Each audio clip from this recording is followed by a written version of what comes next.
Hello, friends, and welcome back to my channel. And I want to thank those of you who comment and give me some feedback and some suggestions. I very, very much appreciate that. It gives me a little more inspiration of what I can open up to, maybe. Um, so what came up for me after one of the last videos? Because for me, it's a lot of it is becoming more and more second nature. And in that, I might forget to mention things that can be very important to be aware of when we are on this journey, especially when we start out.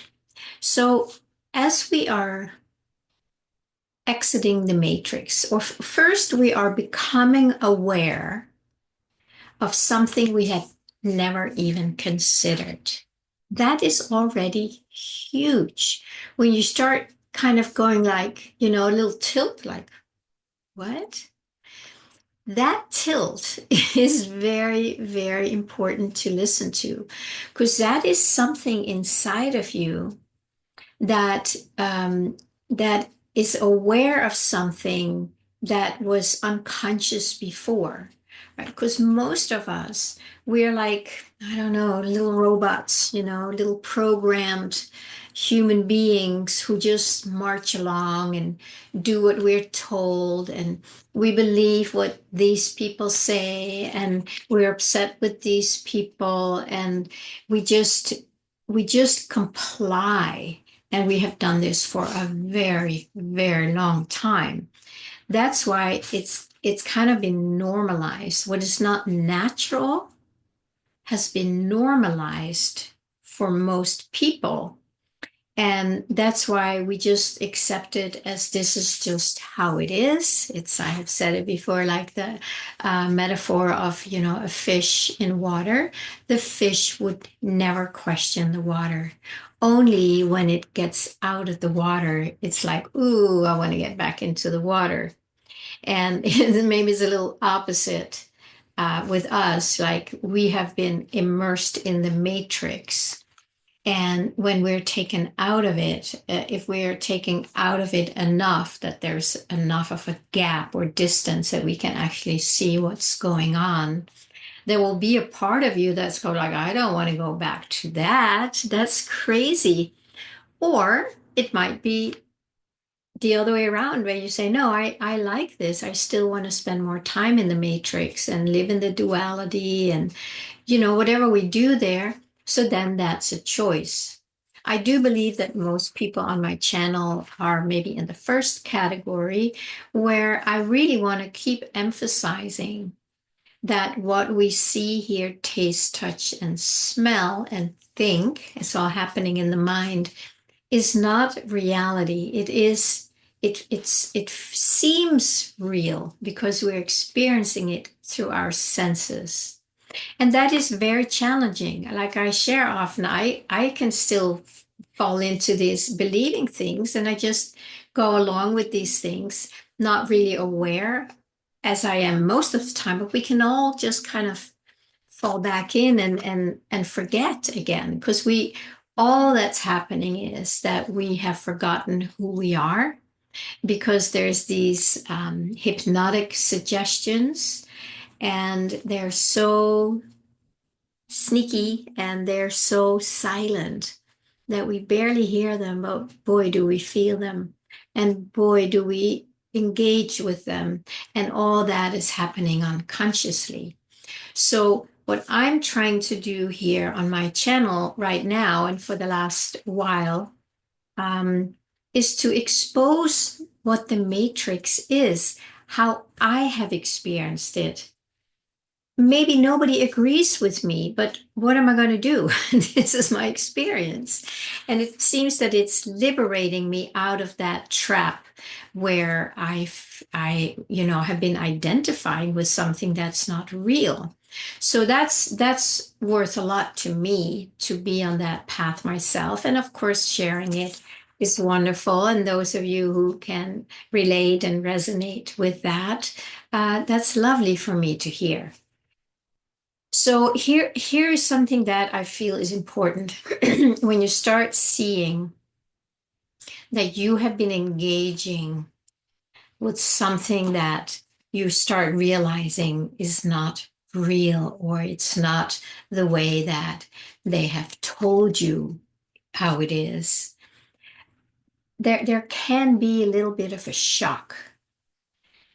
And it's good. Sometimes we need a shock, right? To be kind of wake up out of something. So fair enough. What we do after that, I think is important that we realize that it's not, we shouldn't make ourselves wrong for it, or judge ourselves for it, or if possible, even judge that illusion that we have been believing is real. So a lot of the work that I've done with Joel Goldsmith, as I have often shared with you, was to learn the non-reaction principle. That means when something shows up, I would practicing to not bring all my attention out there and engage with it and think I needed to do something about it or get rid of it. There was kind of an automatically resting back inside, more with a curious attitude of like, okay, show me what is real here. I know that's not real. So it's been a long, many years practice for me.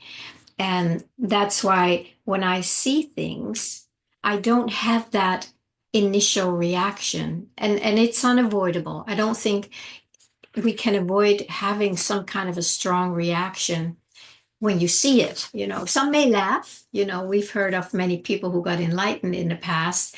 I think I heard some people would laugh nonstop for 3 days because it was just so hilarious. But that was many years ago.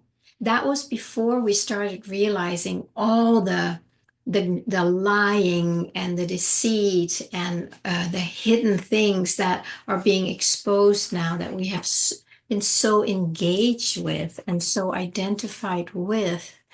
So it's different now. We can certainly still, when you realize that it's all a dream, have a great laugh. I mean, there's nothing better than a good laugh, right? But I think what I see and hear from more people today is that there is maybe an anger reaction. And again, that's very normal. It's unavoidable when you find out. Let's say you're in a relationship and you find out that you've been cheated on for 10 years and you had no idea because your partner, spoke a different truth than was actually true. He was lying or she was lying. And then, of course, there's going to be a reaction of anger. So, again, allow whatever comes up to come up. Please do. Please don't suppress it. And do your best. Just do your best. It's hard to not go into a story about it. Maybe you need some space to have a story where you can vent and these people and they did this and whatever it is, or God this did this and whatever it is, that is an energy that is being released by suddenly like, oh my God, it's a shock. What has been going on here? And I didn't even know it. And then you could go into the story like how stupid I was. Why didn't I see it? But then you're just adding to that thing that you're waking up to, because that is the emotional attachments. That is what this lie that we have been feeding is thriving on. So that's why I say just do your best. If you totally screw it up, great. Don't worry about it.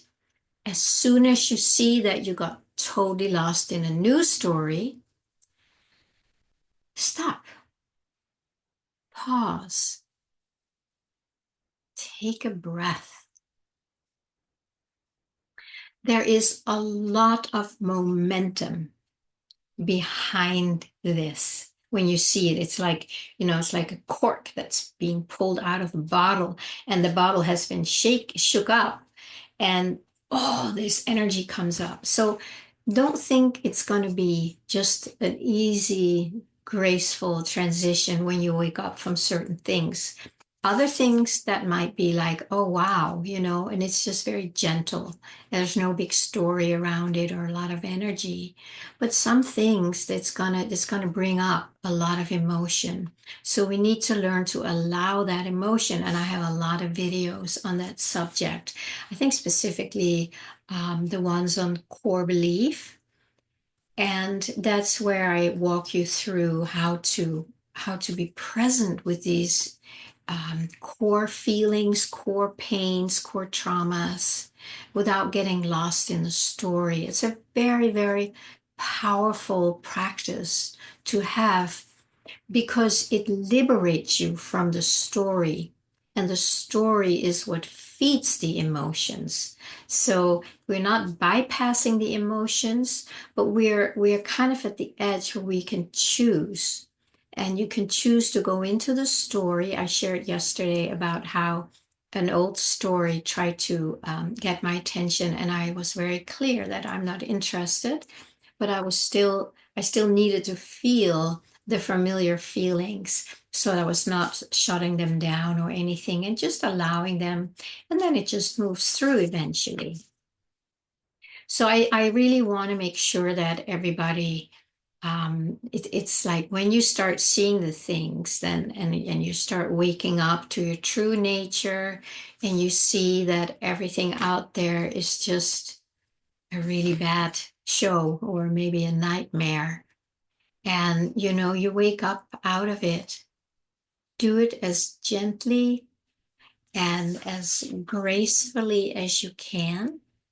If you are not able to do it gently or gracefully, then see if you can step back and be gentle and graceful about you not being gentle and graceful. I really mean this sincerely. It may sound a little funny, but the more we can take that step back and just allow the experience. And sometimes we may take a number of steps back because there is so much charge and identification and attachment and energy that we need to just get big enough so we can allow that to be experienced fully without getting sucked into the story. I hope that helps a little bit for those of you who are really beginning to see it and it's like, oh my God, I don't want to be part of that anymore. I totally agree. But it's not something you can just transition out of overnight because our whole nervous system, everything in us has been wired and is identified with all the things we are beginning to see now, both spiritually and also, in the matrix itself, that there's so much deception. And we have been told so many lies, and we have just accepted it. It's just little things that we just accept, right? For instance, if you ask somebody um, for permission to do something, it's like, what? What? What? Do I need to ask for permission to be me, to take care of myself? I mean, these are little things, but they're actually huge because they go so deep into our psyche that we just don't even think about it. Um, there's a lot of things, I could go in a lot. I mean, we can talk about taxes, where a lot of that is we're so afraid because we will be punished and whatever if we don't do it. So we just go by this, kind of have red flags and I have to follow. And that's just taxes is just one thing. That's how it is with almost everything. I can't talk about this publicly because blah, blah, blah. These are the ways that the matrix has narrowed us down and squashed us basically to not be who we are. And that is what I'm trying to express and expose. So at least that we can see it. That is the first step. That's becoming aware, making the unconscious conscious. And then that's that phase where we can get a little wobbly. So be very, very gentle with yourself. If you are indeed beginning to wake up to so many things, be really gentle with yourself and connect with people who are on that same wavelength so that you're not alone in this. That's also a huge one. You can feel so alone when you start seeing these things. So there are places where you can go, and I just want to invite you. Tomorrow, Tuesday, is my next online gathering called Feel Your Deepest Longing, Find Your Spiritual Calling. And the link will be in the description below. And you're welcome to join that also so that you're not alone. You can maybe, say things that you normally can't say, or you might hear from others. It's usually a very small group. So it's safe and there's time for everybody to express whatever needs to be met inside. All right. So be very gentle with yourself and just do your best. Just do your best. That's good enough.